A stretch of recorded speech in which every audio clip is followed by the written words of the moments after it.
let me show you how I make this chocolate crunch cake that is going viral all over the web right now, and this is my version of it, and it's just insane.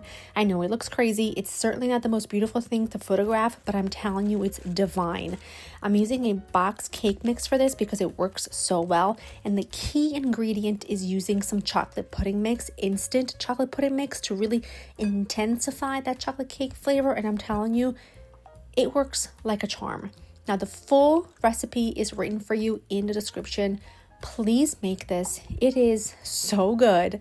I cannot even begin to tell you. But you're going to make your cake mix with eggs, sour cream, milk, melted butter, whisk it all together, pour it into a lined 9 by 13 inch baking dish or baking pan, pop it into the oven at 350 for 30 minutes.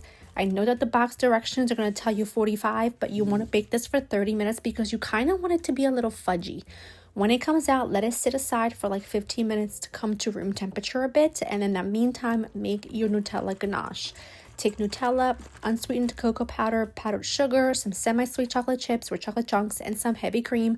Pop it into the microwave for about a minute. You don't want to overcook this because the chocolate will seize up and be really difficult because it'll burn. So it'll be really difficult to work with. But you want that really glossy, melted chocolate goodness. Take some of it and pour it all over the top of the cake. And this is a point where if you wanted to, you could cut the frosting recipe in half and just go ahead and make the cake up until this point, and you would have the most delicious chocolate cake on your hands that you've ever had in your entire life. It's like fudgy and insane. Now, if you want to make the chocolate crunch cake part, you're going to take some corn flakes and you're going to stir it into that remainder chocolate ganache. The only downside to this is that once you do this with the corn flakes, the cake needs to be eaten right away because the corn flakes will go soggy and they will go chewy. So you have options to just make half of the frosting, frost your cake, and then whenever you're ready, you make the other half of the frosting and toss your corn flakes in there.